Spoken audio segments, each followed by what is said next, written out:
Hello everyone, I'm Irfan Habib, currently a second year MBBS student from AIMS Bhubaneswar. And I have cleared my NEET 2022 with All India rank 594 and the score of 685. Okay, so আমরা chapter number 9 class 11 biology, যেটা হচ্ছে বায়োমলিকিউলস, জৈব অণুসমূহ শুরু করেছিলাম। এবং এখনো অবধি আমরা কি কি পড়েছি, যে কিভাবে রাসায়নিক বিশ্লেষণ করতে হয়, যে সমস্ত রাসায়নিক পদার্থগুলি, যে সমস্ত অণুসমূহ আমাদের মানব শরীরে এবং অথবা যে কোনো জীবিত শরীরে, উদ্ভিদ শরীরের মধ্যে কিছু কমন পাওয়া যায়। আমরা দেখেছিলাম জীব এবং জড়ের মধ্যে যে সমস্ত পদার্থগুলি পাওয়া যায় তাদের কম্পোজিশন বা তাদের উপাদানের পার্থক্য, এবং তার সঙ্গে আরো দেখেছিলাম যে কোন উপাদানের কতটা অনুপাত বা অনুপাতিক রেশিও, কি অনুপাতে তারা থাকে।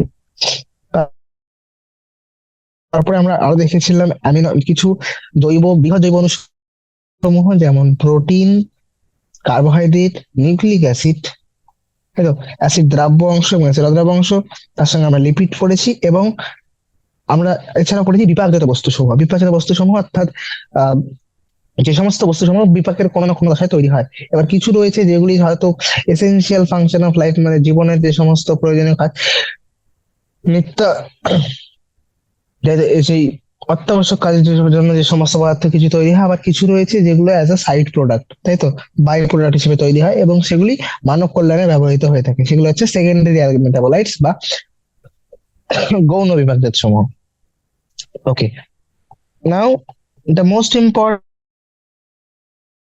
Part is enzyme. এই চ্যাপ্টারে যদি দুটো কোশ্চেন আসে তার মধ্যে একটা এনজাইম থেকে থাকবেই, অবশ্যই অবশ্যই।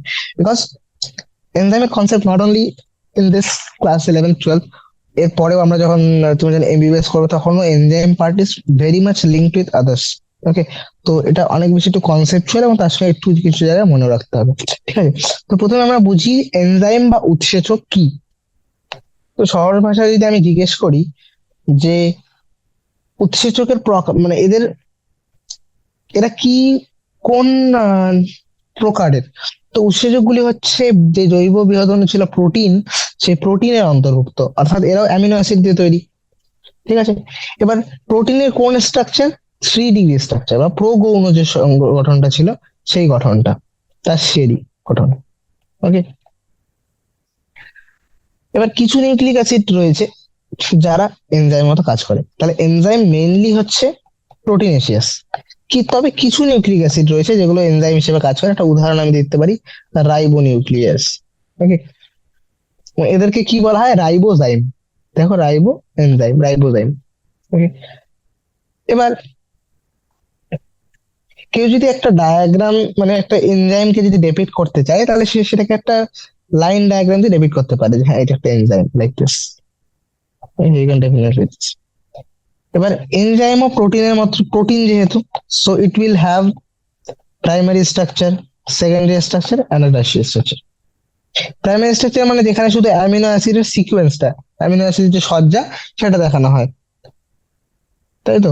এবং তার সঙ্গে সেকেন্ডারি এবং টারশিয়ারি, সেকেন্ডারি যেখানে হ্যালিক্যাল স্ট্রাকচার, প্যাঁচানো গঠন, এবং তার সঙ্গে ফিতা প্লেটের শীট, পাতের মতো।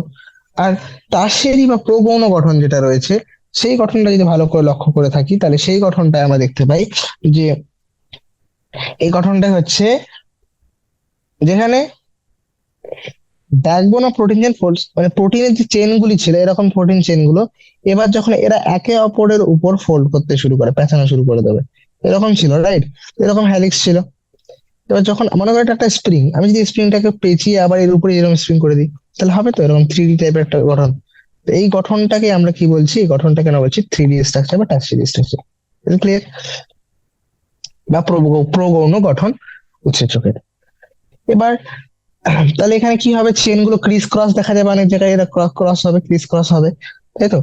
এবং অনেকগুলো তাহলে কি হবে, অনেকগুলো ছোট ছোট পকেট ফরমেশন হবে, কোথাও কোথাও হয়তো এরকম ক্রেভিস টাইপের ফরমেশন হবে, তাই তো।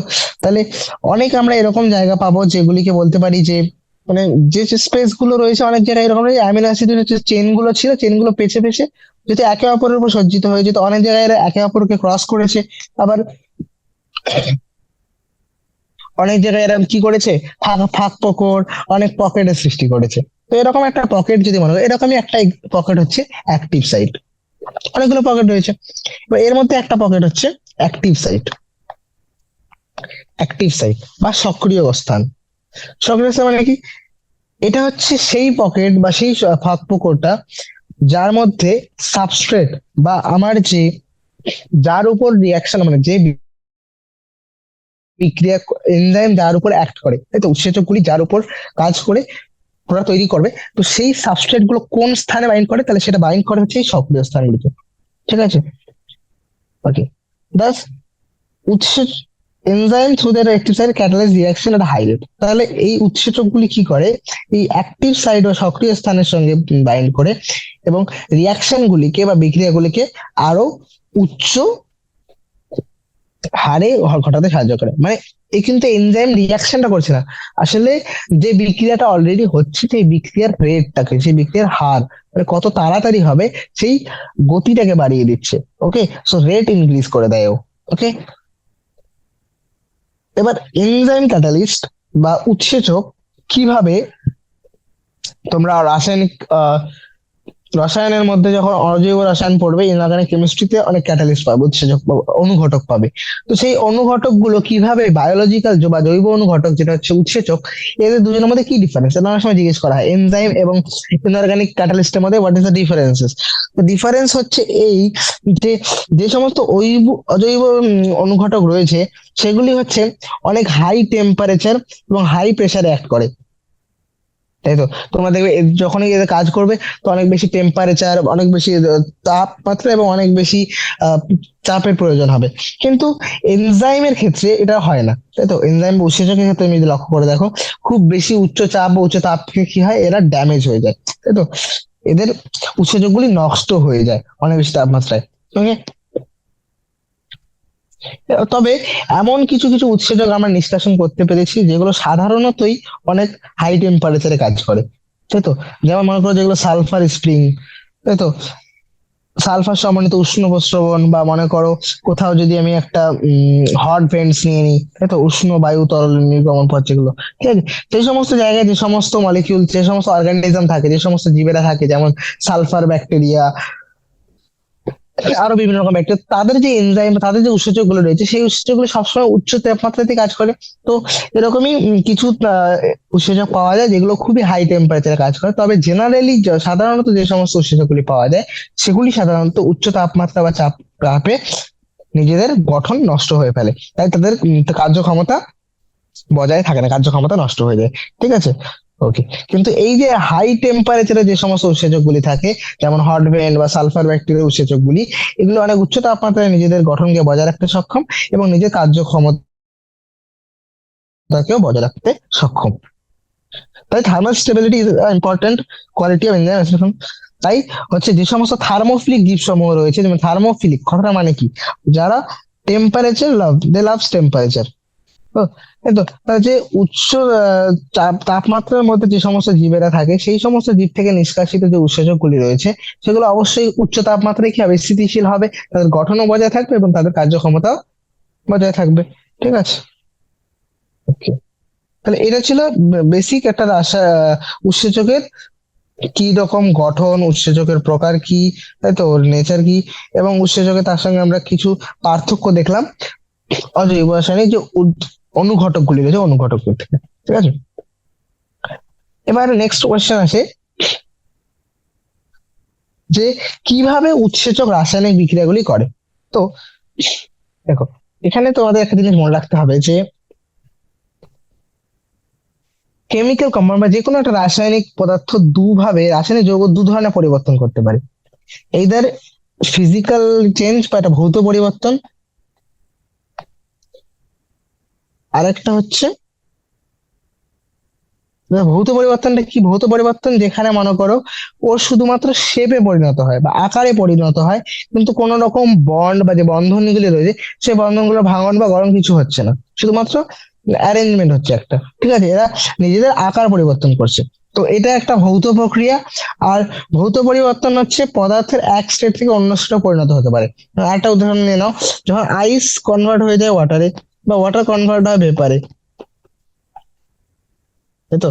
মানে বরফ যখন জলে পরিণত হয় বা জল থেকে যখন বাষ্পে পরিণত হয়, তো এই যে পদ্ধতিটা ভৌত প্রক্রিয়া, এই প্রক্রিয়াতে কিন্তু সেরকম কোনো বর্ণের কিন্তু এখানে মনে রাখবো যে সেরকম কোনো বন্ডের বেশি চেঞ্জ হয় না, হয়তো কিছু হাইড্রোজেন বন্ড চেঞ্জ হয়, কিন্তু এদের যে আলটিমেট গঠন, এই যে এইচ টু ওই আছে, ও এইচ এটাই আছে, কোনো চেঞ্জ হয়নি। কিন্তু কিছু এরকম রিয়াকশন রয়েছে যেখানে বন্ডের যে বন্ধনীগুলি থাকে সেগুলি অনেক বন্ধনী, নতুন বন্ধনের সৃষ্টি হয়, আবার অনেক জায়গায় বন্ধনী ভাঙে। ঠিক আছে? এরকম একটা এই ঘটনাগুলিকে বলা হয় রূপান্তর। তাই তো? এই যে রূপান্তর হচ্ছে, যেখানে একটা বন্ধনী সৃষ্টি হচ্ছে বা বন্ধনী ভাঙন হচ্ছে, এই ঘটনাটাকে বলা হয় রাসায়নিক বিক্রিয়া। It's called chemical reaction. Okay, উদাহরণ হিসেবে তোমরা এটা দেখতে পারো, ব্যারিয়াম ডাইঅক্সাইড তার সঙ্গে H2SO বা সালফিউরিক অ্যাসিড রিয়াক্ট করে বেরিয়াম সালফেট এবং জল বেরিয়ে গেল। এখানে কিন্তু অনেক বন্ড ভেঙেছে, H2SO4 থেকে H2O বেরিয়ে গেছে, সালফেট বন্ডটা গিয়ে ব্যারিয়ামের সঙ্গে জুড়েছে। তো এখানে দেখো অনেক নতুন নতুন বন্ড সৃষ্টি হয়েছে, অনেক বন্ধনের সৃষ্টি হয়েছে, বা অনেক বন্ধনী, পুরোনো বন্ধনী ভাঙন হয়েছে। ঠিক আছে?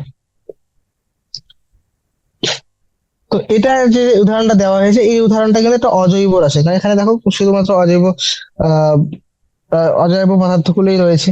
এবার আমি যদি স্টার্চ নিই বা শ্বেত সার নিই, শ্বেত সারে যদি আমি হাইড্রোলিসিস করি বা আদ্র বিশ্লেষণ করি, তাহলে সেক্ষেত্রে কিন্তু সেই রিয়াকশনটাকে বলা হবে জৈব রাসায়নিক বিক্রিয়া, কারণ আমি জৈব পদার্থের উপর কাজ করছি। এবার এই ফিজিক্যাল বা কেমিক্যাল প্রসেস যেগুলো রয়েছে, ভৌত বা রাসায়নিক যেই প্রক্রিয়ার কথাই বলো না কেন, আমি যখন এর রেট বা আমি যখন এই সমস্ত বিক্রিয়ার হার বোঝাতে চাই, তখন আমি সেটাকে কিভাবে প্রকাশ করি? সেটাকে আমরা প্রকাশ করি বিক্রিয়ার হার equal to del P by del T. What is del P and what is del T? Del P হচ্ছে কোনো একটা নির্দিষ্ট সময়ের মধ্যে কতটা সাবস্ট্রেট পরিণত হলো প্রোডাক্টের মধ্যে, আমার যে কাঁচামালটা ছিল সেটা কতটা পরিণত হলো আমার যে পদার্থ আমি তৈরি করতে চাইছি, তো কতটা পদার্থ চেঞ্জ হলো বা কত পদার্থের মধ্যে রিয়াকশন হলো, সেটা হচ্ছে ডেল পি। আর কতটুকু সময়ের মধ্যে, কোন নির্দিষ্ট সময়ের মধ্যে হয়েছে, তো সেই নির্দিষ্ট সময়টা হচ্ছে ডেল টি। ওকে, এবার রেটকে অনেক সময় ভেলোসিটিও বলা হয়, অনেক সময় একে বেগ বলা হয়। কারণ এবার যদি কখন বলা হয় এটা, যখন মনে করো যদি বিক্রিয়ার গতিমুখটা নির্দিষ্ট থাকে, আমি বলেছি হ্যাঁ বিক্রিয়া শুধুমাত্র এই দিকেই যাচ্ছে, তো যখন আমি ডিরেকশনও সেট করে দেবো তখন সেটা ভেলোসিটি বললাম। আমরা জানি ভেলোসিটি বা বেগ হচ্ছে একটা ভেক্টর রাশি, তো এর শুধুমাত্র মান থাকবে না, মানের সঙ্গে দিকও থাকবে। তো যখন আমি একে দিক স্পেসিফাই করে দিচ্ছি, তখন সেটা হয়ে যাচ্ছে ভেলোসিটি। ওকে, বা বেগ, গতিবেগ। এবার ভৌত বা রাসায়নিক বিক্রিয়া অন্যান্য সঙ্গে এগুলো অনেক জিনিসের উপর ডিপেন্ডেন্ট, অনেক জিনিসের উপর নির্ভর করে, তার মধ্যে একটা গুরুত্বপূর্ণ হচ্ছে টেম্পারেচার। ঠিক আছে? বা তাপমাত্রা। এবার একটা রুল অফ থাম্ব রয়েছে, যে এটা সাধারণত অনেক ক্ষেত্রে ফলো হয়। সেটা কি? যে সাধারণ চলতি নিয়ম এটা, ঠিক আছে, যে 10 ডিগ্রি তাপমাত্রা বৃদ্ধি বা হ্রাসে হার দ্বিগুণ অথবা অর্ধেক হয়ে যায়। যদি 10 ডিগ্রি বাড়াই তাহলে হয়তো হার বেড়ে যাবে দুগুণ, আর যদি 10 ডিগ্রি কমাই তাহলে সেটা কমে যায়। ঠিক আছে? দুগুণ কমে যাবে। আর যদি 10 ডিগ্রি বাড়ায় তাহলে দুগুণ বেড়ে যাবে। চলতি একটা নিয়ম রয়েছে। ঠিক আছে? Rule of thumb. Catalysed reaction proceeds at rates fastly higher than the uncatalysed. কোনো একটা রিয়াকশন যেটা অনুঘটকের প্রেজেন্সে হচ্ছে, অনুঘটক যুক্ত যে কোনো একটা রিয়াকশন অনুঘটক বিহীন বিক্রিয়ার থেকে অনেক তাড়াতাড়ি হয়, অনেক বেশি তাড়াতাড়ি হয়, অনেক বেশি হারে সম্পন্ন হয়। অবশ্যই, কারণ আমরা জানি অনুঘটকের কাজ কি? অনুঘটকের কাজই হচ্ছে বিক্রিয়ার হারকে, তাই তো, বিক্রিয়ার হার বৃদ্ধি করা, তাই তো, রেট ইনক্রিজ করা। ওকে, ফাস্টার রেটে, অনেক তাড়াতাড়ি, তো দ্রুত হারে সেই বিক্রিয়াটাকে সম্পন্ন করা হচ্ছে অনুঘটকের কাজ। এবার যখন এনজাইম বা উৎসেচক যখন কাজ করে কোনো একটা রাসায়নিক রাসায়নিক বিক্রিয়ার ক্ষেত্রে, তখন আমরা দেখতে পাই যে এর বিক্রিয়ার হারগুলি খুবই বেশি পরিমাণে বৃদ্ধি পায় দেন আনক্যাটালাইজড উৎসেচক বিহীন রিয়াকশন গুলির থেকে। ঠিক আছে? এবার হয়তো অনেকটাই আমরা বুঝতে পেরেছি। এই তোমরা বলছো কতটা হারে কতটা বৃদ্ধি বৃদ্ধি পায়, তো একটা উদাহরণ দিলে অনেকটা ক্লিয়ার হয়ে যাবে। যেমন দেখো, যদি আমি in the absence of enzyme, উৎসেচক বিহীন একটা বিক্রিয়ার কথা বলি, যেমন H2CO3 বা হাইড্রোজেন বাইকার্বনেট। ঠিক আছে? হাইড্রোজেন বাইকার্বনেট যদি কোনো রকম এনজাইম না থাকে, সাধারণ অবস্থায় ছেড়ে দাও, তো CO2 H2O মিলে বাইকার্বনেট তৈরি করবে প্রায় ঘন্টার মধ্যে, 1 ঘন্টায় 200টা মলিকিউল মাত্র। এবার সেম রিয়াকশনটাকেই যদি আমি কার্বনিক অ্যানহাইড্রেজের প্রেজেন্সে, কার্বনিক অ্যানহাইড্রেজ উৎসেচকের প্রেজেন্সে করি, তাহলে সেক্ষেত্রে এই রিয়াকশনটা বা এই বিক্রিয়ার হারটা কতটা বেশি বৃদ্ধি পাবে বুঝতে পারো। যে তখন 1 সেকেন্ডে প্রায় 600, 600 কেন বলছি, 6 million molecule, 6 million molecules, 6 million না, 6 লাখ, এটা ঠিক আছে, হ্যাঁ, 6 লাখ মলিকিউল 1 সেকেন্ডে। তাহলে বুঝতে পারছো এনজাইম বা উৎসেচক কি হারে রাসায়নিক বিক্রিয়া বৃদ্ধি করলো, রাসায়নিক বিক্রিয়ার হারটাকে, যে প্রায় উৎসেচক বিক্রিয়ার হারকে প্রায় 10 মিলিয়ন গুণ বাড়িয়ে দিয়েছে, 10 মিলিয়ন টাইমস, 10 মিলিয়ন মানে প্রায় 1 করোড় টাইমস, 10 মিলিয়ন টাইমস। তাহলে আমরা এখান থেকে একটা আইডিয়া করতে পারছো যে হ্যাঁ উৎসেচকের পাওয়ার কত বেশি, তাই তো? উৎসেচক কত আশ্চর্যভাবে কতটা ভাবে হাই করতে পারে। এবার অনেক হাজার হাজার এনজাইম রয়েছে যেগুলো হয়তো বিভিন্ন বিক্রিয়ার, আমাদের শরীরের মধ্যে যত রকম বিক্রিয়া আছে বেশিরভাগ বিক্রিয়াই কিন্তু উৎসেচক দিয়েই আহ সেগুলি সম্পন্ন হয়, কারণ উৎসেচকদের মাধ্যমে সেগুলিকে সমন্বয় করতে সক্ষম এবং সেগুলোকে আমরা কন্ট্রোল করতে সক্ষম। ঠিক আছে, এবার কোন ধাপের রাসায়নিক বিক্রিয়ার প্রতিটি ধাপ একটা মাল্টি স্টেপ কেমিক্যাল আছে, মনে করো একটা রিয়াকশন যেখানে একটা স্টেপে কনভার্ট হচ্ছে না, যেমন গ্লুকোজ থেকে পাইরুভিক অ্যাসিড, প্রায় 10 স্টেপের একটা রিয়াকশন, 10 ধাপের একটা রিয়াকশন, তখন প্রত্যেকটা স্টেপে ভিন্ন ভিন্ন এনজাইম, বিভিন্ন বিভিন্ন উৎসেচক হতে পারে, আবার কখনো কখনো একই উৎসেচক একের বেশি ধাপের মধ্যে ব্যবহৃত হয়ে থাকে। তো এই ঘটনাগুলিকে বলা হয়, এই যে একটা পাথওয়ে, একটা যে পুরো পথ, এই পথগুলোকে বলা হয় বিপাকীয় পথ বা মেটাবলিক পাথওয়ে। ঠিক আছে, যখন more than one enzyme or same enzyme is used in more than one step, মানে যখন রিয়াকশনটা, কোন একটা বিক্রিয়া যখন একের বেশি ধাপে হয় তখন সেটাকে একটা পাথ বলা হয়, তাই তো, বিভাগীয় পথ। এবং সেখানে বিভিন্ন স্টেপের মধ্যে বা বিভিন্ন ধাপের মধ্যে হতে পারে যে একই উৎসেচক ব্যবহৃত হচ্ছে বা ভিন্ন উৎসেচক ব্যবহৃত হয়ে থাকে। এক্সাম্পল দেখে নাও, গ্লুকোজ থেকে পাইরুভিক অ্যাসিড, বা এখানে দেখতে পারো গ্লুকোজের শ্বসন হচ্ছে, এগুলি এক্সাম্পল দেখাতে পারো। গ্লুকোজ যখন পাইরুভিক অ্যাসিডে কনভার্ট হয় প্রায় 10টা ডিফারেন্ট টাইপের ভিন্ন টাইপের উৎসেচক ব্যবহৃত হয় প্রত্যেকটা বিপাকীয় পথের মধ্যে। এবার যখন তোমার রেসপিরেশন পড়বে সেখানে দেখবে যে প্রত্যেকটা স্টেপে আলাদা আলাদা উৎসেচক ব্যবহৃত হচ্ছে। এবার এই অবস্থায় তোমরা এতটুকু তো জানো যে একটি বা দুটি অতিরিক্ত বিক্রিয়া যদি হয়, মনে করো আমি যদি পাইরুভিক অ্যাসিড, এবার এখানে যদি আমি আরেকটা বা একটা বা দুটো যদি এক্সট্রা, তো একটা বা দুটো যদি ভিন্ন কোন রকম অতিরিক্ত যদি কোনো বিক্রিয়া আমি এখানে অ্যাড করে দিই, তাহলে আমরা যে এন্ড প্রোডাক্ট পাইরুভিক অ্যাসিড ছিল এটা কনভার্ট হয়ে যেতে পারে ল্যাকটিক অ্যাসিডে, এটা কনভার্ট হয়ে যেতে পারে অ্যালকোহলে। তাহলে যখন আমি যদি একটা বা দুটো বিক্রিয়া শুধুমাত্র চেঞ্জ করে দিই, তাহলে আমার যে শেষ উৎপন্ন পদার্থ হচ্ছে সেটা চেঞ্জ হয়ে যাচ্ছে। তোমরা একটা উদাহরণ হিসেবে দেখে নাও, যখন অবাত অবস্থা থাকে, মানে যখন অক্সিজেন অ্যাবসেন্ট, তাই তো, অবাত অবস্থায়, আমাদের আমাদের পেশি কলাগুলি কি করে, পেশি কলাগুলি ল্যাকটিক অ্যাসিড উৎপন্ন করে, কন্ডিশনে skeletal muscle lactic acid formation করে। আবার সাধারণ স্বাভাবিক একদম সবাত অবস্থাতেই পাইরুভিক অ্যাসিড উৎপন্ন হয়, আমরা জানি। এবং ইস্টের ক্ষেত্রে এরা একটা বিশেষ প্রক্রিয়া করে যেটা হচ্ছে সন্ধান প্রক্রিয়া, এবং এই সন্ধান প্রক্রিয়ার মাধ্যমে এরা কনভার্ট করে কিসে, ইথানল বা একটা যেটা অ্যালকোহল।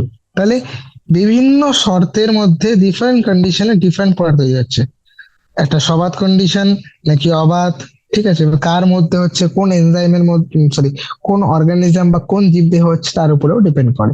তো ইস্টের ক্ষেত্রে যেমন এটা ইথানলে কনভার্ট, কারণ এদের মধ্যে সন্ধান নামে একটা প্রক্রিয়া দেখা যায়। আর আমাদের পেশির মধ্যে যখন দেখো, যখন অবাত কন্ডিশন রয়েছে, অবাত অবস্থায় এরা কনভার্ট হয়ে গেলো ল্যাকটিক অ্যাসিডে।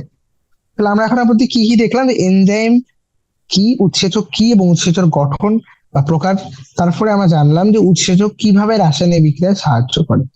তো এবার এইটা বোঝার চেষ্টা করি, আমরা এখন অবধি এটা দেখলাম যে হার বৃদ্ধি করে এবং কতটা হারে বৃদ্ধি করে সেটা একটা আইডিয়া আমাদের চলে এসেছে, কিন্তু কিভাবে এত ফাস্ট করে উৎসেচক বিক্রিয়া হারকে এত বেশি কিভাবে দ্রুত গুণে করতে সক্ষম, এর জন্য বোঝার জন্য আমাদেরকে এনজাইমকে বা উৎসেচককে আরেকটু বেশি করে ভালো করে বুঝতে হবে। ওকে, এবার আমরা বুঝবো, দেখো ভালো করে বোঝো। আমরা এখন অব্দি অ্যাক্টিভ সাইট কি সেটা বুঝে গেছি। অ্যাক্টিভ সাইট হচ্ছে, হ্যাঁ, অনেকগুলি এরকম পকেট বা ফাঁক ফোকর যেখানে থ্রি স্ট্রাকচার বা পরগণ গঠনটা রয়েছে তার মধ্যে অনেক ফাঁক ফোকর থাকে, যেখানে এসে সাবস্ট্রেট বাইন্ড করে, সেগুলোকে আমরা বলেছিলাম অ্যাক্টিভ সাইট। এবার এখানে যদি কোনো রকম রাসায়নিক বা বিপাকীয় কিছু চেঞ্জ হয়, বিপাকীয় কোনো পরিবর্তন আসে, তাহলে সেটাকে আমরা বলি হ্যাঁ এটা বিক্রিয়া হয়েছে। সাধারণত যে পদার্থটি রাসায়নিক বিক্রিয়ার মাধ্যমে পদার্থে পরিবর্তিত হয় তাকেই আমরা বলি সাবস্ট্রেট। আর এনজাইম কি? এনজাইম হচ্ছে প্রোটিনের প্রগৌণ গঠনযুক্ত সেই সমস্ত প্রোটিন যার মধ্যে সক্রিয় স্থানের মধ্যে এই সাবস্ট্রেট গুলো বাইন্ড করে, এবং সাবস্ট্রেট পরিণত হয় কিসে? পদার্থে বা প্রোডাক্টে। তাহলে এভাবে দেখাতে পারো substrate product in the presence of enzymes, এভাবে দেখানো হয়। এবার এইটুকু বুঝে গেছি যে সাবস্ট্রেট এনজাইমের কোথায় জড়িয়ে যায়? অ্যাক্টিভ সাইট, যেটা সক্রিয় স্থান, যেটা একটা খাঁজ বা পকেটের মতো। এবার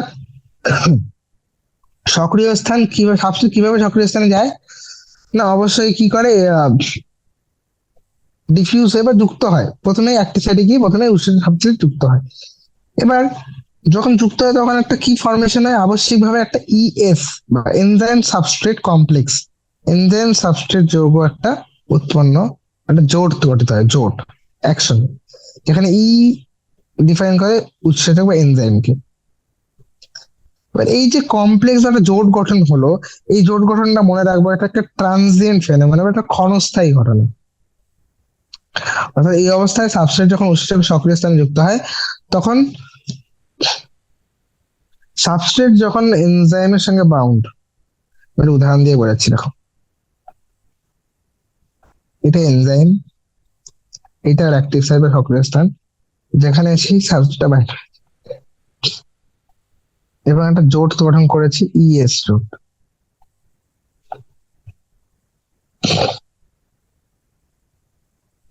তখন এই সাবস্ট্রেটটা কি হয়? এই অ্যাক্টিভ সাইটের মধ্যেই সাবস্ট্রেট কিছু পরিণত হয় একটা ট্রানজিশন স্টেটের মধ্যে দিয়ে যায়, বা একটা অন্তর্বর্তী দশা, ট্রানজিশন স্টেট, অন্তর্বর্তী দশা। এবং খুব তাড়াতাড়ি কি হয়, কিছু বন্ধনী ভাঙন হয়, খুব শীঘ্রই কিছু বন্ধনের কাঙ্ক্ষিত ভাঙন এবং কিছু বন্ধনের গড়ন সম্পূর্ণ হয়, ফলে বিক্রিয়াটি সম্পূর্ণ হয়ে যায় এবং আলটিমেটলি ট্রানজিয়েন্ট স্টেটের পরে এখানে কনভার্ট হয়ে যায় অ্যাক্টিভ সাইটের মধ্যে কি? Product, enzyme product. এখানে মাঝে কিছু চেঞ্জ হয়ে প্রোডাক্ট হয়ে গেল, তারপরে এই জোটটা ভেঙে যায়, তো এনজাইম আলাদা রিলিজ হয়ে গেল, আর সাথে প্রোডাক্ট রিলিজ বা পদার্থ।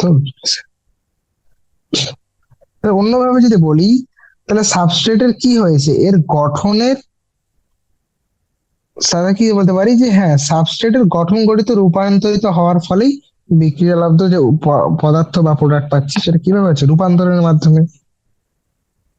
এই যে রূপান্তরের পথটা, এটা কিন্তু একটা অন্তর্বর্তী দশার মধ্যে দিয়ে ছিল, ট্রানজিশন স্টেট বলেছিলাম না? সাবস্ট্রেট ইএস কমপ্লেক্স ফর্মেশন হওয়ার পর সাবস্ট্রেট কনভার্ট হয়ে গেছিল ট্রানজিশন স্টেটে, যেখান থেকে সে প্রোডাক্টে পরিণত হয়েছে, পদার্থে পরিণত হয়েছে, তাই তো?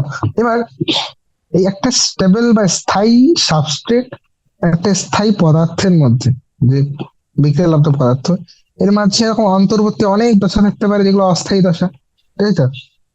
তাহলে এখানে স্টেবিলিটি বলতে আমরা কি বুঝি? স্টেবিলিটি হচ্ছে কোন একটা দশাকে আমি স্থায়ী কখন বলি? স্থিতিশীলতা বলতে বোঝায় যে ওর মধ্যে শক্তির পরিমাণ যেটা রয়েছে, সেই শক্তির পরিমাণ বা গঠনের সাথে যুক্ত। যে বেশি শক্তি যখন থাকে তখন আমরা জানি সেটা অস্থায়ী হয়, যখন শক্তির পরিমাণ কম থাকে ওর মধ্যে, গঠনটা অনেক বেশি স্টেবল বা স্থির হয়, তখন সেটাকে বলি স্থিতিশীল দশা।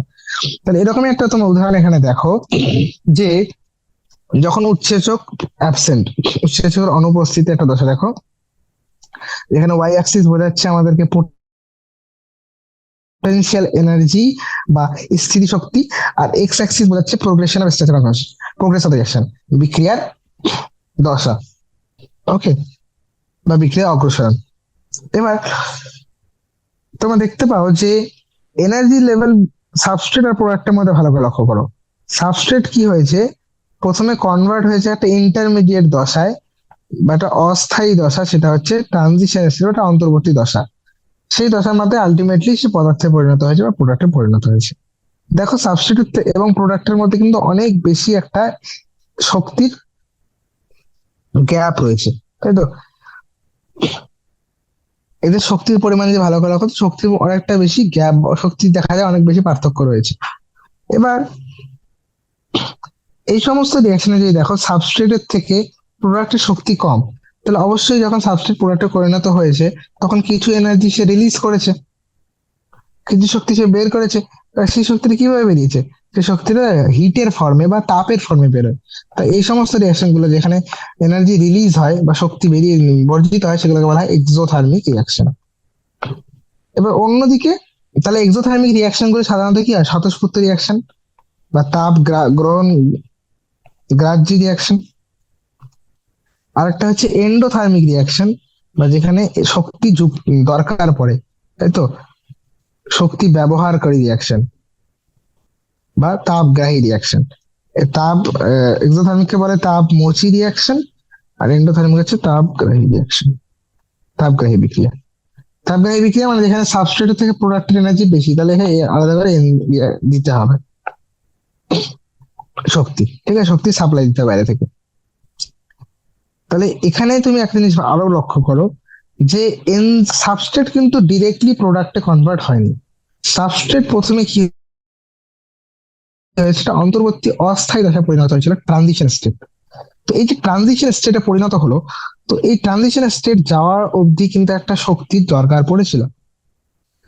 কোন একটা সাবস্ট্রেটকে তার গড় সাবস্ট্রেটকে কি হয়েছিল, ট্রানজিশন বা অস্থায়ী স্তরে পৌঁছাতে হয়েছে, যেখান থেকে সে পরবর্তীতে পদার্থে পরিণত হতে পেরেছে।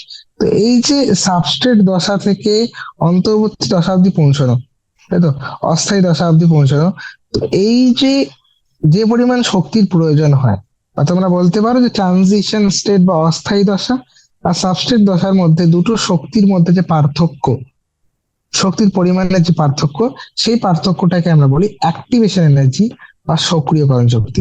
আমরা এটাকে অ্যাক্টিভেশন এনার্জি কেন বলছি? কারণ এখানেই আমরা মনে করি যে ট্রানজিশন স্টেটে যাওয়ার পরেই সাবস্ট্রেটটা অ্যাক্টিভ হয়ে গেছে, ফলে সে প্রোডাক্টে কনভার্ট হয়েছে, তাই তো।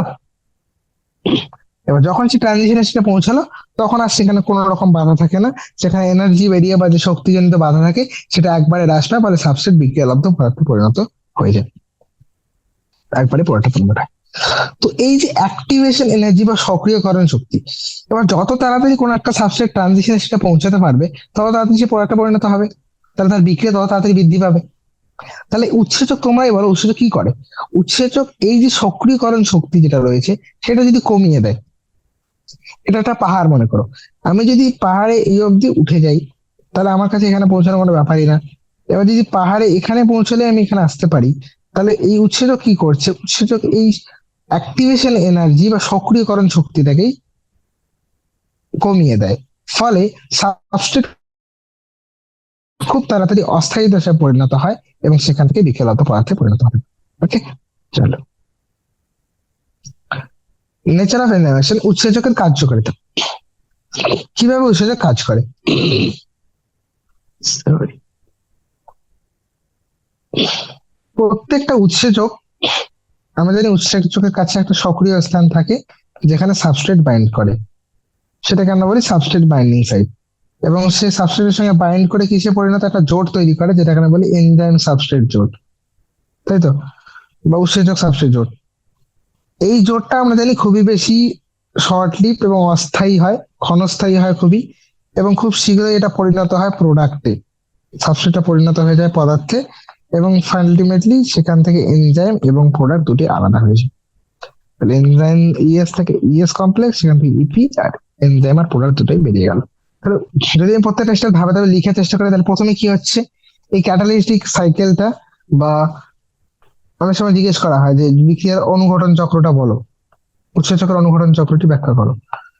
তো সেটা কিরকম হবে, যে প্রথমে সাবস্ট্রেট এসে এনজাইম বা উৎসেচকের সক্রিয় স্থানের সঙ্গে যুক্ত হয় এবং সেখানে দৃঢ়ভাবে আবদ্ধ হয়, ফিট হয়ে যায়। তারপরে সেখানে এই বন্ধনের ফলে, এই যুক্তির ফলে উৎসেচক সাবস্ট্রেটের মধ্যে কিছু শেপের চেঞ্জ করে, তার আকৃতির কিছু পরিবর্তন করে, ফলে সাবস্ট্রেট আরো ভালোভাবে সেই সক্রিয় স্থানের সঙ্গে জুড়ে যেতে পারে। এবার যখন খুব ভালোভাবে জুড়ে যায়, সাবস্ট্রেটের সক্রিয় স্থান আর সাবস্ট্রেট, সরি, উৎসেচকের সক্রিয় স্থান আর সাবস্ট্রেট যখন খুব কাছাকাছি চলে আসে, তখন সেখানে কিছু বন্ধনীর ভাঙন এবং বন্ধনীর গঠন হয়। ফলে কি পরিণত হয়? এনজাইম সাবস্ট্রেট থেকে উৎসেচক উপজাত কমপ্লেক্স, ইপি জোট তৈরি হয়, এনজাইম প্রোডাক্ট জোট।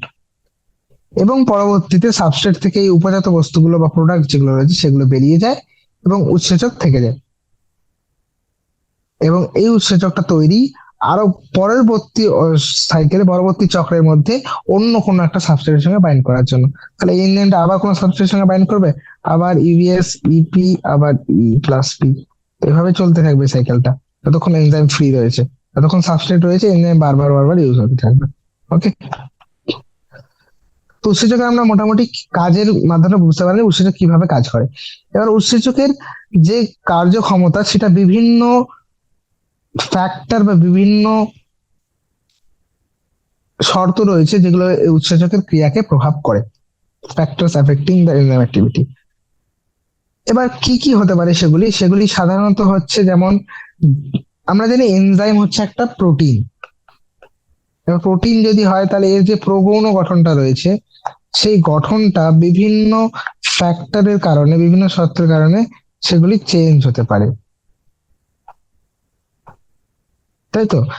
যেমন এর মধ্যে কি রয়েছে? তাপমাত্রা, পিএইচ, সাবস্ট্রেটের ঘনত্ব এবং বিশেষ রাসায়নিক সংযুক্ত উৎসেচকের ক্রিয়া। কিছু এরকম রাসায়নিক পদার্থ, স্পেসিফিক কেমিক্যাল, যেগুলো এর মনে করো এগুলো যদি এনজাইমের সাথে জুড়ে যায় তাহলে সেটা এর কাজকে এফেক্ট করে বা এর ক্রিয়াকে প্রভাব ফেলে।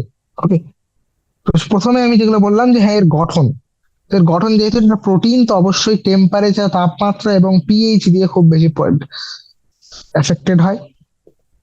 এবং এরা একটা ন্যারো রেঞ্জের মধ্যেই কাজ করে। তুমি যদি ভালো করে লক্ষ্য করে থাকো তাহলে উৎসেচকের একটা ন্যারো রেঞ্জ রয়েছে যার মধ্যে এর অ্যাক্টিভিটি সব থেকে হাই। এই জায়গাটা দেখো, এই তো একটা ন্যারো রেঞ্জের মধ্যে, খুবই সংকীর্ণ পরিসরের মধ্যে এরা কাজ করে, তাই তো? এই সংকীর্ণ অপটিমাম টেম্পারেচার, যেটা আমরা বলি অনুকূল তাপমাত্রা বা অনুকূল পিএইচ, এর মধ্যেই এর কার্যক্ষমতা সব থেকে বেশি। তার থেকে যদি একটু বেশি পিএইচ হয় বা একটু, ওর থেকে বেশি বা কম, দুটোই, তাপমাত্রা হোক বা পিএইচ, সেটা সেই উৎসেচকের জন্য ভালো নয়। তার অ্যাক্টিভিটি বা তার যে কার্যক্ষমতা সেটা হ্রাস পায়। এবার সাধারণত কি হয়, লো টেম্পারেচার, নিম্ন তাপমাত্রায় এনজাইম যে বা উৎসেচক যে রয়েছে, উৎসেচক সাধারণত নিষ্ক্রিয় অবস্থায় থাকে। আবার খুব বেশি তাপমাত্রা দিয়ে দিলে সেক্ষেত্রে ওর এনজাইমেটিক কার্যক্ষমতা হ্রাস পায়, কারণ ওর প্রোটিনের গঠনটাই ভেঙে যায়। পিএইচ এর ক্ষেত্রে এরকম, খুব কম পিএইচ এর যদি দেখো, খুব কম পিএইচ মানে হাই এইচ প্লাস এর কনসেন্ট অনেক বেশি, তো সেক্ষেত্রে ওর গঠন অনেক বেশি নষ্ট হয়ে যায়। আবার যদি খুব বেশি পিএইচ হয়, তাহলে এইচ প্লাস এর সংখ্যা অনেক কম, তাহলে সেক্ষেত্রেও ও বেশিটা নিষ্ক্রিয় অবস্থাতেই থেকে যায়। তাই একটা খুবই অনুকূল পিএইচ এবং অনুকূল টেম্পারেচার মধ্যে, এইটাই বলতে পারো অপটিমাম পিএইচ বা অনুকূল পিএইচ এবং অনুকূল তাপমাত্রা, যার মধ্যে এনজাইম বা উৎসেচকের কার্যক্ষমতা সব থেকে বেশি। এর থেকে তুমি বৃদ্ধি করো বা হ্রাস, দু ক্ষেত্রেই এর কার্যক্ষমতা হ্রাস পায়। নেক্সট আমরা বুঝতে পারছি, নেক্সট হচ্ছে কনসেন্ট্রেশন অফ সাবস্ট্রেট বা সাবস্ট্রেটের ঘনত্ব। সাবস্ট্রেটের ঘনত্ব কিভাবে প্রভাব প্রভাব ফেলে সেগুলি দেখো। যে যখন আমি সাবস্ট্রেটের কনসেন্ট্রেশন বা সাবস্ট্রেটের ঘনত্ব বাড়াই, তখন কি হয়, উৎসেচক অনুঘটনের রিয়াকশন গুলি, আমরা জানি যত বেশি আমি সাবস্ট্রেট দেবো তত বেশি এনজাইমের সাথে বাইন্ড করবে, ফলে আহ বেশি বেশি পরিমাণে প্রথমে গতিবেগ বৃদ্ধি পেতে শুরু করবে, তাই তো? এবং সর্বশেষ সেটা সর্বোচ্চ গতিবেগে পৌঁছাবে। যত আমি সাবস্ট্রেট বাড়াচ্ছি বাড়াচ্ছি বাড়াচ্ছি বাড়াচ্ছি, গতিবেগ বৃদ্ধি হচ্ছে বৃদ্ধি হচ্ছে বৃদ্ধি হচ্ছে। ওকে, গতিবেগ এখানে কেন বলছি, কারণ এখানে আমি একটা ডিরেকশন সেট করে দিয়েছি, তাই তো? আমি বিক্রিয়ার হারের সঙ্গে সঙ্গে গতিবেগ একটা দিক সেট করে দিয়েছি, তাই এটাকে গতিবেগ বলছি আমি। তো গতিবেগ বৃদ্ধি পাচ্ছে বৃদ্ধি পাচ্ছে, এবং ফাইনালি সে একটা খুবই সর্বোচ্চ গতিবেগ সম্পন্ন বা ভিম্যাক্স স্টেটে পৌঁছালো। এবার এই দশায় পৌঁছানোর পর তুমি যতই সাবস্ট্রেটের কনসেন্ট্রেশন ঘনত্ব বৃদ্ধি করো, তখন আর এই রিয়াকশনের হার বা গতিবেগ বৃদ্ধি পায় না। কেন? কারণ প্রথমের দিকে এনজাইম মলিকিউল অনেক কম ছিল, উৎসেচকের সংখ্যা কম ছিল সাবস্ট্রেটের তুলনায়। সরি, মানে সাবস্ট্রেটের সংখ্যা অনেক কম ছিল এনজাইমের তুলনায়। দু তিনটে সাবস্ট্রেট কম ছিল, আর এনজাইম অনেকগুলো মনে করো আছে, এনজাইম আছে আছে। যত আমি সাবস্ট্রেটের কনসেন্ট্রেশন ইনক্রিজ করছি, সমস্ত সাবস্ট্রেট গুলো এনজাইমের সাথে বাইন্ড করে গেছে, ফলে আর ফ্রি এনজাইম নেই, বা ফ্রি উৎসেচক এবার কমে গেছে। উৎসেচকই যদি না থাকে, তাহলে সাবস্ট্রেট গুলো বাইন্ড কার সাথে করবে? তাই গতিবেগ একটা লিমিট অবধি পৌঁছায়, তারপরে আর গতিবেগের কোনো রকম বৃদ্ধি পায় না। ওকে, এবার এই সর্বোচ্চ গতিবেগের অর্ধেক গতিবেগ যে কনসেন্ট্রেশনে সাবস্ট্রেটের যে ঘনত্বে সর্বোচ্চ গতিবেগ, আমাদের সর্বোচ্চ গতিবেগ কখনোই পৌঁছবে না, কারণ এটা নিয়ার টু ইনফিনিট। একদম ইনফিনিট হলে তখন হয়তো সর্বোচ্চ একদম 100% হবে, বাট এর একদম ভিম্যাক্স এর হাফ। এই তো সর্বোচ্চ গতিবেগ যে কনসেন্ট্রেশনে পৌঁছায়, সর্বোচ্চ গতিবেগ থেকে অর্ধেক, এই তো হাফ অফ সর্বোচ্চ গতিবেগ ভিম্যাক্স, সেটা যে কনসেন্ট্রেশনে বা যে ঘনত্বে সাবস্ট্রেট যে ঘনত্বে পাওয়া যায়, সেই ঘনত্বকে বলা হয় কে এম, বা Michaelis Menten constant. Michaelis Menten constant. Okay, তোমরা এখান থেকে বলো যার কে এম বেশি হবে। কে এম বেশি মানে দুটো মনোরিয়েশন রয়েছে, একটা কে এম এখানে, একটা কে এম এখানে। যার কে এম বেশি, তার মানে কি, তাকে অত বেশি পরিমাণ ঘনত্ব সাবস্ট্রেট চাই সেই ভিম্যাক্স বাই হাফ পৌঁছানোর মতো। আর অন্য একটা রয়েছে সের ভিম্যাক্স বাই টু, অনেক কি বলছি তোমাদের বুঝতে পারছো? দেখাচ্ছি, একটা এরকম, একটা এরকম, দুটোরই ভিম্যাক্স সেম, কিন্তু কে এম ডিফারেন্ট। তো যার মনে করো কে এম বেশি, তার মানে তার বেশি পরিমাণ সাবস্ট্রেট চাই সেই সেম স্পিড পৌঁছাতে বা ভিম্যাক্স বাই টু পৌঁছানোর জন্য। তাহলে সেক্ষেত্রে তার অ্যাফিনিটি কম। অ্যাফিনিটি মানে তার প্রতি সেই অ্যাটাচমেন্টটা নেই অবশ্যই, তাই তো? তাহলে যার যত বেশি অ্যাফিনিটি, কোন একটা সাবস্ট্রেটের অ্যাফিনিটি যত এনজাইমের প্রতি বেশি, তার কে এম তত কম হবে। তাহলে কে এম আর একটা ডেফিনেশন করে যে K M defines affinity, more the K M less affinity, K M less more affinity. K M কম মানে অল্প সাবস্ট্রেট কনসেন্ট্রেশনই সেই ভিম্যাক্স বাই টিএফ টু এ পৌঁছে যাচ্ছে, তাহলে অ্যাফিনিটি খুব বেশি, তাই তো? ওকে, এবার সাবস্ট্রেট ঘনত্ব হয়ে গেল। এবার আরেকটা জিনিস এখানে জরুরি, যেটা অনেক এরকম রাসায়নিক পদার্থ রয়েছে যেগুলি এনজাইমের সঙ্গে যুক্ত হয়ে এনজাইমের কার্যক্ষমতাকে বৃদ্ধি বা চেঞ্জ করে, ঠিক আছে, অনেক বদল ঘটাতে পারে। কি সেগুলি? এবার যদি সেই সমস্ত কেমিক্যাল গুলো এনজাইমের কার্যক্ষমতাকে বা কাজ ক্রিয়াকে বন্ধ করে দেয়, তাহলে সেই প্রক্রিয়াটাকে আমরা বলি প্রতিরোধ বা ইনহিবিশন। এবং যে সমস্ত রাসায়নিক পদার্থগুলি এটা করে তাদেরকে বলা হয় প্রতিরোধক বা ইনহিবিটরস। প্রতিরোধক। যখন প্রতিরোধকটির আণবিক গঠন, উদাহরণ দিয়ে দেখাচ্ছি, দেখো সাবস্ট্রেট রয়েছে, সরি এনজাইম রয়েছে, এটা সাবস্ট্রেট, আর এইটা মনে করো ইনহিবিটর। Substrate, enzyme. এবার চান্সেস রয়েছে সাবস্ট্রেটও বাইন্ড করতে পারে, ইনহিবিটরও বাইন্ড করতে পারে, কারণ দুজনই গঠন প্রায় একই রকম। এবার যখন আণবিক গঠন একই রকম হয়, তাই তো, তখন অনেক সময় কি হতে পারে যে সাবস্ট্রেট বাইন্ড না করে গিয়ে সেখানে এনজাইম বাইন্ড করে গেছে, সরি এনজাইমে গিয়ে ইনহিবিটর বাইন্ড করে গেছে। যদি ইনহিবিটর বাইন্ড করে তখন আর সাবস্ট্রেট বাইন্ড করতে পারছে না। তাহলে এই যে যখন এরকম হয়, তখন একই রকমের আণবিক গঠন হয় এবং ক্রিয়াকে বন্ধ করে দেয় সেই পদার্থটা, তখন সেই সমস্ত পদার্থগুলিকে বা সেই সমস্ত রাসায়নিক দ্রব্যগুলিকে কি বলা হয়, কোন টাইপের প্রতিরোধক? না এরা প্রতিযোগ করছে, দেখো একটা প্রতিযোগিতা হচ্ছে, কম্পিটিশন আছে এদের মধ্যে, যে দাদা আগে পৌঁছাবে সে বাইন্ড করে ফেলবে। এটাকে বলা হয় প্রতিযোগী কম্পিটিটর বা প্রতিযোগী বা কম্পিটিটিভ ইনহিবিটর, প্রতিরোধক। বুঝে গেছে? এবার যেহেতু এদের অনেক বেশি গঠনগত সাদৃশ্য থাকে, তাই প্রতিরোধকটা উৎসেচকের যে বাইন্ডিং সক্রিয় স্থান যেটা এনজাইমের রয়েছে, যেখানে গিয়ে সাবস্ট্রেট যুক্ত হয়, সেই জায়গাটা গিয়ে যুক্ত হয়ে যায়। ফলে পরবর্তীতে সাবস্ট্রেট সেখানে বাইন্ড করতে পারে না, ফলে সাবস্ট্রেটের বা এই উৎসেচকের কার্যক্ষমতা হ্রাস পায়। এরকম একটা উদাহরণ তোমরা দেখতে পাও, যেটা হচ্ছে সাকসিনিক ডিহাইড্রোজিনেস একটা এনজাইম রয়েছে যেটা ম্যালোনেট, এর সাধারণত সাবস্ট্রেট হচ্ছে সাকসিনেট, কিন্তু ম্যালোনেটের গঠনটাও সাকসিনেটের মতো হয় বলে ম্যালোনেট অনেক সময় গিয়ে এই সাকসিনেল ডিহাইড্রোজেনেজের কার্যক্ষমতাটাকে ডিক্রিজ করে। তো এটা এক টাইপের কম্পিটিটিভ ইনহিবিটর, যেটাকে আমরা ব্যবহার করে থাকি অনেক ব্যাকটেরিয়াল প্যাথোজেনের বিরুদ্ধে।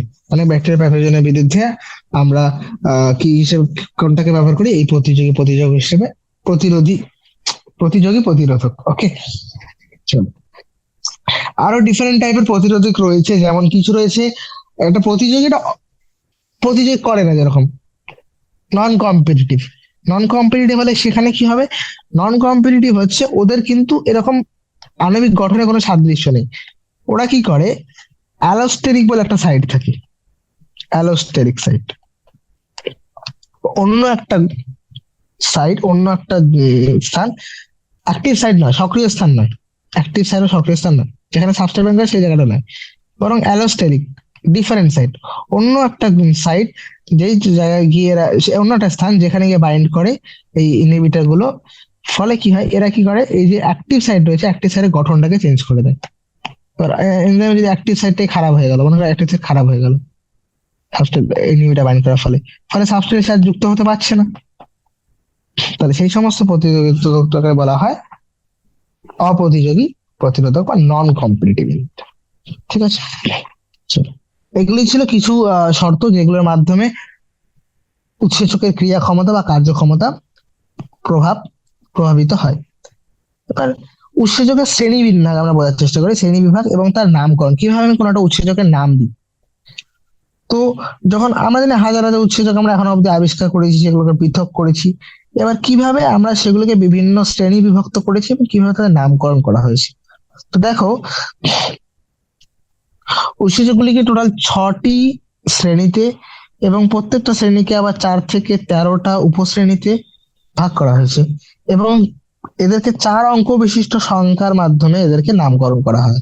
কিভাবে, এবার দেখো, কিছু উৎসেচক রয়েছে যেগুলো সাধারণত জারণ বিজারণ ধর্মী বিক্রিয়ায় অনুঘটক হিসেবে কাজ করে। এস আর এস ড্যাশ দুটো সাবস্ট্রেট রয়েছে, একজনের জারণ হচ্ছে, একজনের বিজারণ হচ্ছে। এই জারণ বিজারণ প্রক্রিয়া যদি কাজ করে তখন সেটাকে বলা হয় অক্সিডো রিডাকটেজ টাইপের উৎসেচক। এবার মনে করো একটা সাবস্ট্রেট থেকে একটা গ্রুপ, একটা মূলক একটা সাবস্ট্রেট থেকে অন্য সাবস্ট্রেটে ট্রান্সফার হয়ে গেল বা স্থানান্তরিত হলো। এবার এই মূলকটা যদি হাইড্রোজেন না হয়, হাইড্রোজেন বাদে অন্য যে কোনো পদার্থ হলে, অন্য যে কোনো মূলক হলে, তখন আমরা সেটাকে বলি ট্রান্সফারেজ রিঅ্যাকশন। যে উৎসেচকগুলো এই বিক্রিয়া অনুঘটক হিসেবে কাজ করে সেগুলো ট্রান্সফারেজ। এবার এই মূলকটা যদি হাইড্রোজেন হয় তাহলে সেটাকে বলা হয়, মানে হাইড্রোজেন হলে কি হলো, এর হাইড্রোজেন মনে করো এখানে চলে গেল, তাহলে সেটা জারণ বিজারণ রিঅ্যাকশনই হয়ে গেল না, তো সেটা অক্সিডো রিডাকটেজ। এবার হোয়াট ইজ হাইড্রোলিস? হাইড্রোলিস হচ্ছে এমন একটা উৎসেচক যেগুলো মনে করো এই যে এস্টার, ইথার, পেপটাইড বা glycosidic, carbon carbon, carbon halide, phosphonite, hydrogen bond, এই সমস্ত বন্ধনগুলোকে আদ্র বিশ্লেষণ করা বা হাইড্রোলিসিস করা, জলের মাধ্যমে ভেঙে দেওয়া, সেই যে বিক্রিয়াগুলিতে যে সমস্ত উৎসেচক অনুঘটক কাজ করে তাদের বলে হাইড্রোলিস। তারপরে আসে লাইয়েস। লাইয়েস হচ্ছে সেসব উৎসেচক যেগুলি আদ্র বিশ্লেষণ ছাড়াই, কোনো রকম হাইড্রোলিসিস লাগে না, এমনি অন্য কোনো পদ্ধতির মাধ্যমে, অন্য কোনো মেকানিজমের মাধ্যমে দেখো এক্স আর ওয়াই দুটোই বেরিয়ে গেল এবং সিসি ডাবল বন্ড হয়ে গেল। তো এই যে ঘটনাটা দেখো, এখানে কিন্তু কোনো রকম H2 এর প্রেজেন্স হয়নি, কিন্তু তবুও বন্ড ব্রেকেজ হয়েছে, তাই তো, মূলক বেরিয়ে গেছে। তাহলে এই ঘটনাটাকে মূলকের অপসারণ হয়েছে, তাহলে সেই সমস্ত বিক্রিয়া যে সমস্ত উৎসেচক অনুঘটক হিসেবে কাজ করে তাদের বলা হয় লাইয়েস, বলা হয় লাইয়েস। তারপর হচ্ছে আইসোমারেজ। আইসোমারেজ হচ্ছে এই শ্রেণীভূত উৎসেচক গুলো হচ্ছে কোনগুলো, যেগুলো মনে করো আহ আইসোমার বা আন্ত রূপান্তর করা, মানে একই রকম গ্লুকোজ থেকে ফ্রুক্টোজে চেঞ্জ হলো, তাই তো।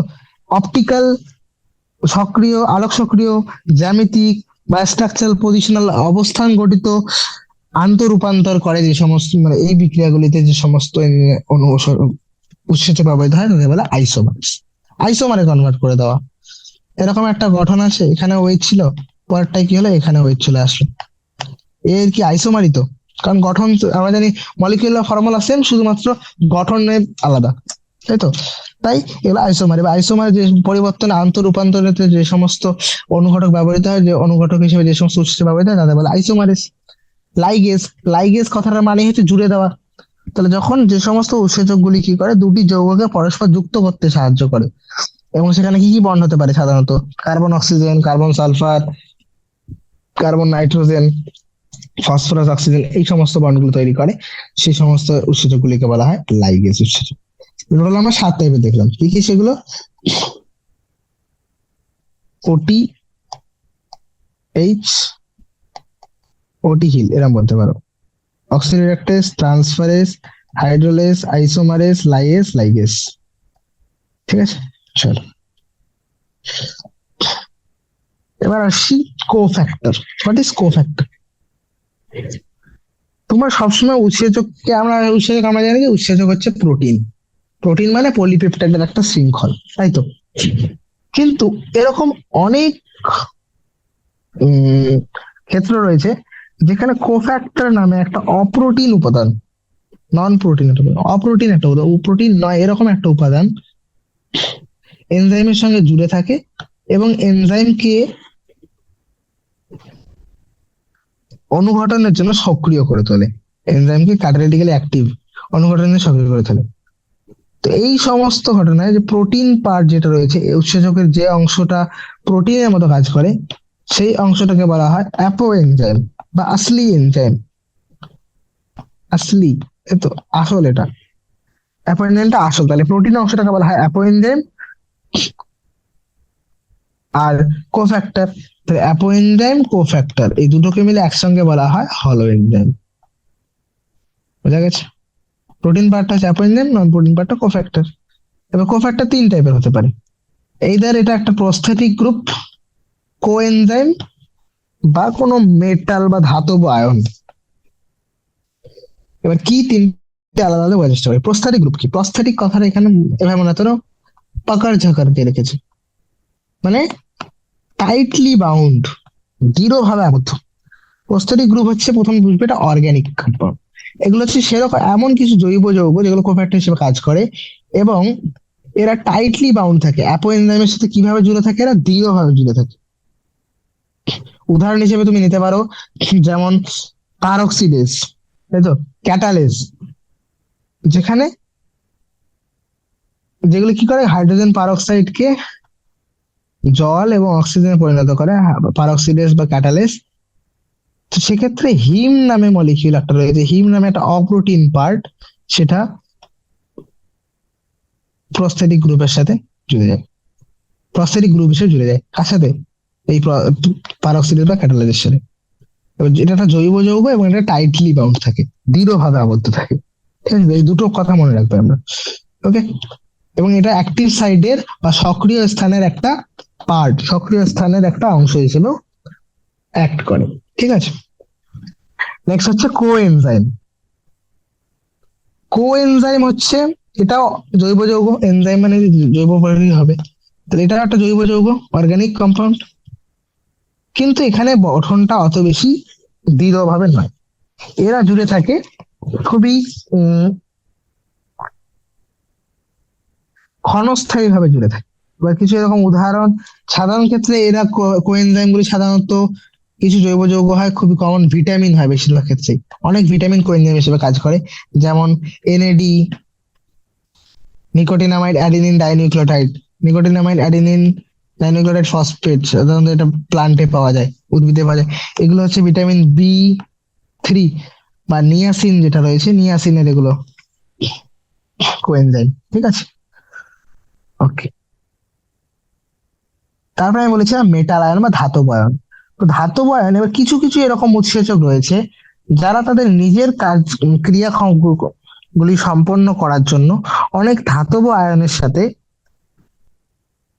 কিভাবে বাইন্ডেড থাকে না, এরা কোঅর্ডিনেশন বন্ড তৈরি করে, সাইড চেন, এদের যে পার্শ্ব শৃঙ্খল গুলি থাকে তাদের সঙ্গে এরা সমযোজী বন্ধনে জুড়ে থাকে।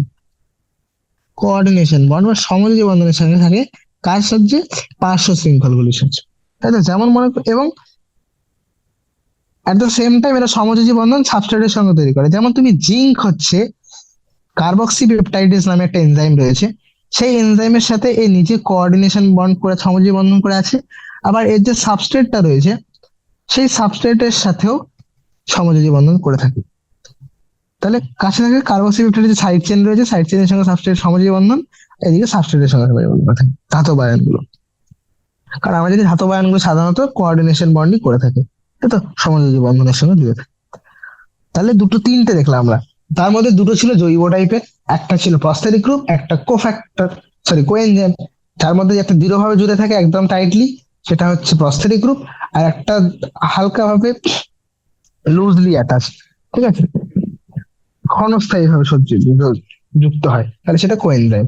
আর যে অজৈব বা ইনঅর্গানিক এবং মেটাল আয়ন বা ধাতব অণুগুলো যখন পার্শ্ব শৃঙ্খলের সাহায্যে সমযোজী বন্ধন দিয়ে যুক্ত হয়ে থাকে, তখন সেটা হচ্ছে মেটাল আয়ন। ওকে, এবার মনে রাখবো এখানে একটা জিনিস জরুরি, লাস্ট লাইন, সেটা হচ্ছে যে এটা দেখা গেছে যখন আমরা কোফ্যাক্টর গুলোকে কোনো একটা এনজাইম থেকে সরিয়ে নিই, তখন তার ক্যাটালিটিক অ্যাক্টিভিটি, তার যে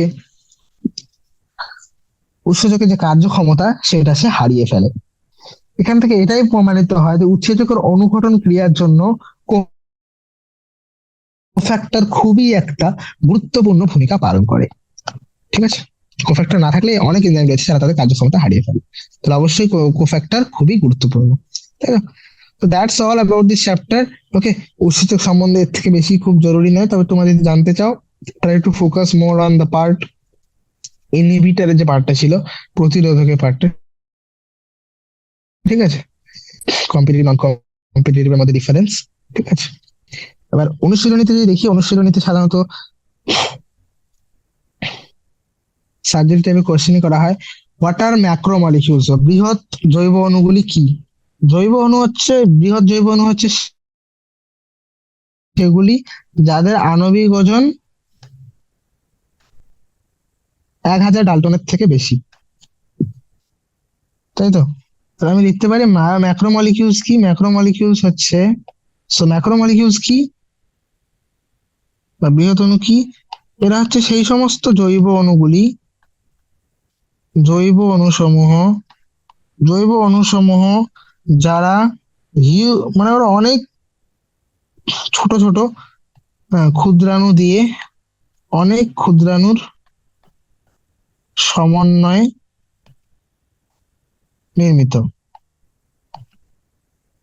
যারা অনেক বেশি, তাই তো, অনেক, অনেকগুলো, মানে মিলিয়ন্স মিলিয়ন্স করতে পারে, তাই তো, মানে হিউজ নাম্বার অফ, অনেক সংখ্যায় ক্ষুদ্রাণুগুলির সমন্বয়ে নির্মিত, এবং যাদের আণবিক ওজন অনেক বেশি, তুমি ব্র্যাকেট অনেক বেশি, তাই তো, অনেক বেশি, অনেক, তুমি ব্র্যাকেট লিখতে পারো মোর দেন 1000 ডাল্টন, 1000 ডাল্টনের থেকে বেশি। এবং এদেরকে সাধারণত কি ফর্মে পাওয়া যায়? কোলয়েডাল ফর্মে পাওয়া যায়, কোলয়েডাল ফর্মে পাওয়া যায় সাইটোপ্লাজমের মধ্যে। উদাহরণ, এক্সাম্পল বলেছে, এক্সাম্পল হচ্ছে প্রোটিন, এক্সাম্পল হচ্ছে পলিস্যাকারাইড, ঠিক আছে। চলো next, what is meant by tertiary structure of protein? প্রোটিনের তোমরা প্রগৌণ গঠন বা টার্সিয়ারি গঠন বলতে কি বোঝো? তো এটা একটা প্রোটিনের সেই গঠন, তাহলে এটা আমরা লিখতে পারি যে টার্সিয়ারি স্ট্রাকচার, টার্সিয়ারি স্ট্রাকচার হচ্ছে প্রোটিনের সেই গঠনটা যেখানে পলিপেপটাইডের গৌণ গঠনগুলি, সেকেন্ডারি গঠন, গৌণ স্ট্রাকচারগুলি, গৌণ গঠনগুলি একে অপরের উপর ফোল্ড হয়ে যায়, ভাঁজ হয়ে একটা ফাঁপা বলের মতো, উলেন বলের মতো, তাই তো, বলের মতো, তুলের বলের মতো, ঠিক আছে, তুলে বল, সে বলের মতো একটা গঠন তৈরি করে, যেটাকে আমরা বলতে পারি টার্সিয়ারি স্ট্রাকচার। এর ফলে কি হয়? এর ফলে অনেক সক্রিয় স্থান, অনেক পকেট, অনেক ফাঁক, তাই তো, ক্রেভিস তৈরি হয়, যেগুলো সক্রিয় স্থান হিসেবে কাজ করে। এবং এর ফলে প্রোটিনের অ্যাক্টিভিটি মানে ফাংশনাল গ্রুপগুলো রিলিজ হয়ে যায়, তাই তো? এবার এরকম যদি হয়, অনেক সময় ফাংশনাল গ্রুপ যে কার্যকরী গ্রুপগুলো রয়েছে, তাই তো, কার্যকরী মূলকগুলো রয়েছে, সেগুলো এক্সপোজ হয়ে যায়, সেগুলো বেরিয়ে যায়, ফলে সক্রিয় স্থানগুলো এক্সপোজ হয়। এবং বলতে পারো যে টার্সিয়ারি স্ট্রাকচারে হচ্ছে প্রোটিনের সেই গঠনটা যেটা হচ্ছে বায়োলজিক্যালি অ্যাক্টিভ। বিভিন্ন ক্রিয়া ক্ষমতা বা কার্যক্ষমতাগুলি সব এই অবস্থাতেই হয়। Find and write down structure of 10 interesting small molecular weight biomolecules. তো আমরা এরকম কি কি লিখতে পারি? চলো আমি লিখে দিচ্ছি গঠনগুলো। গ্লুকোজ, এখানে সবগুলো রয়েছে, ঠিক আছে। 10টা স্মল মলিকিউল বলেছে, আর 10টা স্মল মলিকিউল আছে অলরেডি তোমার বইতে, ঠিক আছে। সেগুলো দেখে দিচ্ছি। দেখো, ক্ষুদ্র অণু বলেছে, তাই তো? তাহলে আমি কি কি লিখতে পারি? গ্লুকোজ লিখতে পারি, রাইবোজ লিখতে পারি, গ্লাইসিন লিখতে পারি, অ্যালানিন লিখতে পারি, সেরিন লিখতে পারি, গ্লিসারল লিখতে পারি, ফ্যাটি অ্যাসিড লিখতে পারি, অ্যাডিনিন রয়েছে, ইউরাসিল আছে, অ্যাডিনোসিন আছে। অ্যাডিনোসিন যেখানে অ্যাডিনিন তার সাথে রাইবোজ যুগে জুড়ে যায়, ইউরিডিন যেখানে ইউরাসিলের সঙ্গে রাইবোজ জুড়ে যায়, অ্যাডিনাইলিক অ্যাসিড যেখানে অ্যাডিনিন রাইবোজ তার সঙ্গে ফসফেট গ্রুপও জুড়ে গেল, অ্যাডিনাইলিক অ্যাসিড, এটা একটা নিউক্লিওটাইড। এই দুটো নিউক্লিওসাইড, এগুলি নাইট্রোজেন ক্ষার, তাই তো। আহ ফসফোলিপিড রেখে দিতে পারো তোমরা, ফসফোলিপিড, কোলেস্টেরল, ঠিক আছে। ফসফোলিপিড যেন ফসফেট গ্রুপ জুড়ে আছে একটা পুরো এরকম লিপিড গ্রুপের সাথে। কোলেস্টেরল, গ্লিসারল, ফ্যাটি অ্যাসিড, এগুলো লিপিড সমূহ। শর্করা হিসেবে এখানে কার্বোহাইড্রেট আছে 1 2 3 4 5 6 7 8 9 10, 10-এর থেকে বেশি রাখতে পারবে তোমরা, ঠিক আছে। এবার সব ক্ষুদ্রাণু, এবার এই সমস্ত ছোট ছোট ক্ষুদ্রাণু গুলো একসঙ্গে সমন্বিত হয়ে সজ্জিত হয়ে তৈরি করে বৃহৎ অণুগুলি, যেমন প্রোটিন, নিউক্লিক অ্যাসিড, তাই তো, পলিস্যাকারাইড। আরেকটা কোয়েশ্চেন ছিল যে find if there any industry which manufactures the compounds by isolation. হ্যাঁ, অনেক রয়েছে, যেমন স্টার্চ, অনেক প্রোডাক্ট স্টার্চ ফ্যাক্টরি ইন্ডাস্ট্রি এছাড়া তৈরি করে। তারপর অনেক জায়গায় গ্লুকোজ লিকুইড ফর্মে, তোমরা গ্লুকোরিন খাওয়া তো, লিকুইড গ্লুকোজ পাওয়া যায়। তারপর অনেক এনজাইম, যেমন অ্যামাইলেস, প্রোটিয়েস, এগুলো অনেক বায়োটেক কোম্পানি, বায়োটেক ইন্ডাস্ট্রি এগুলোকে ইউজ করে, ঠিক আছে। That's all.